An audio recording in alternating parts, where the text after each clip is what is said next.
Nosso estudo de hoje está na primeira carta a Timóteo, capítulo 4, versículo 14. Não desprezes o dom que há em ti, palavras de Paulo. E Emmanuel comenta na lição 127 do livro Vinha de Luz, o teu dom. Em todos os setores de reorganização da fé cristã, nos quadros do espiritismo contemporâneo, há sempre companheiros dominados por nocivas inquietações. O problema da mediunidade, principalmente, é dos mais ventilados, esquecendo-se, não raro, o positivo essencial do serviço. Aquisições psíquicas não constituem realizações mecânicas. É indispensável aplicar nobremente as bênçãos já recebidas, a fim de que possamos solicitar concessões novas. Em toda parte, há insopitável ansiedade por recolher dons do céu, sem nenhuma disposição sincera de espalhá-los a benefício de todos em nome do divino doador. Entretanto, o campo de lutas e experiências terrestres é a obra extensa do Cristo, dentro do qual a cada trabalhador se impõe certa particularidade de serviço.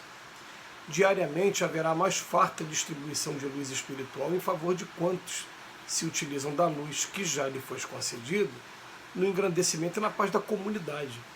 Não é razoável, porém, conferir instrumentos novos a mãos ociosas que entregam enxadas à ferrugem. Recorda, pois, meu amigo, que podes ser o intermediário do mestre em qualquer parte. Basta que compreendas a obrigação fundamental no trabalho do bem e atendas à vontade do Senhor, agindo incessantemente na concretização dos celestes desígnios. Não te aflijas, portanto, se ainda não recebestes a credencial para o intercâmbio direto com o plano invisível, sob o ponto de vista fenomênico. Se suspiras pela comunicação franca com os espíritos desencarnados, lembra-te de que também és um espírito imortal temporariamente na Terra, com o dever de aplicar o sublime dom de servir que há em ti mesmo. Muito conveniente o estudo de hoje, porque ele vem falar do intercâmbio com o plano espiritual, que os nossos companheiros de outras religiões dizem você sentir e receber mensagens do Espírito Santo, e a gente aqui na doutrina espírita a gente vai chamar simplesmente de mediunidade, que é essa capacidade de você sentir em qualquer grau a influência dos espíritos e exteriorizar aqui no nosso mundo material. O que acontece é o seguinte, ele está falando que nos quadros do espiritismo contemporâneo, que é uma reorganização da fé cristã, ele fala isso no primeiro momento porque pelo menos o espiritismo ele procura a essência do cristianismo primitivo, como era na Casa do Caminho, como está descrito no livro do Atos dos Apóstolos. Né? Instalações simples, instalações que têm por objetivo receber, acolher as pessoas para estarem sendo aliviadas dos seus males físicos, ao mesmo tempo que vão estar recebendo donativos e também recebendo a instrução da Boa Nova, do Evangelho de Jesus, da doutrina espírita. Por isso que ele fala isso. E quando ele fala da mediunidade, é que quando a gente vê companheiros, por exemplo, como foi o Chico Xavier, que estava aqui, uma antena psíquica maravilhosa, como é Divaldo Pereira Franco, como é Raul Teixeira, né, esses companheiros que demonstraram a realidade do mundo espiritual, provas incontestáveis. Quem teve a oportunidade de receber cartas de parentes, né, viram ali, né, que os parentes se identificando, inclusive revelando de maneira muito particular, muito especial também, detalhes que só eles conheciam, dando provas irrecusáveis mesmo da imortalidade da alma. A pessoa fica no primeiro momento pensando, poxa, como deve ser legal você também participar desse fenômeno, e fica ansioso por ter esse fenômeno. Mas o que ele vem dizendo aqui pra gente? Os fenômenos eles vão acontecendo com a gente à medida que a gente já consegue desenvolver uma certa luz e colocar essa luz a serviço da comunidade que está ao nosso redor. Então, o que eu estou querendo dizer é o seguinte, escolha uma determinada atividade, comece a praticar aquela atividade e com o coração comece a colocar realmente ali a sua determinação em cumprir aquele trabalho que você escolheu, e aí naturalmente esse intercâmbio vai acontecendo. Então eu estou querendo dizer para vocês o seguinte, no primeiro momento eu escolhi, por exemplo, fazer hoje palestras, participar de cursos, e conforme eu fui me dedicando a isso realmente, muitas das vezes eu estava aqui falando e de repente comecei a falar coisas que eu nem sabia, que eu não tinha o menor conhecimento, porque aproveitaram a bagagem intelectual e também cultural que eu tenho, e até as palavras que eu costumo usar também, para trazer um ensinamento. Então, dá para a gente saber claramente quando uma coisa está vindo da gente e quando não está vindo da gente. Tem coisas que realmente não está vindo da gente porque eu nunca tinha pensado nisso e de repente surgiu aquela ideia saiu.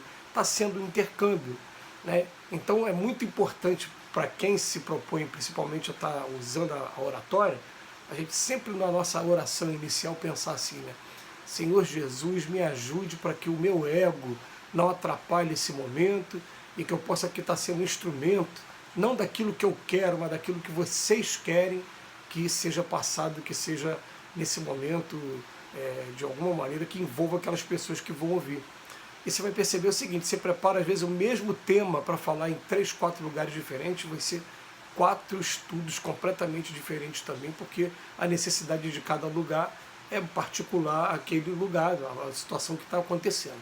Então, eu estou querendo dizer o seguinte, se vocês escolherem, por exemplo, ficar na cozinha para preparar a refeição para moradores de rua, para as pessoas que frequentam a casa, para a cantina da casa, gente, é natural que vocês também vão manter contato com os espíritos que estão preocupados com essas receitas, estão preocupados em trazer essas informações para a gente. Cada um vai se especializar naquilo que escolher fazer.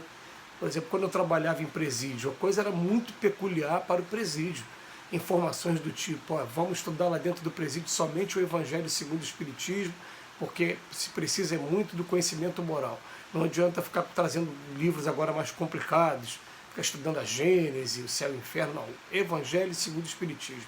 Outra coisa que eles falavam, o ambiente lá não é para aplicação de passe, não oferece condições para isso. Então, é um ambiente para poder fazer o estudo, tirar dúvidas e fazer como se fosse culto no lar, né, mas ali dentro do presídio, num ambiente que fosse destinado para a gente.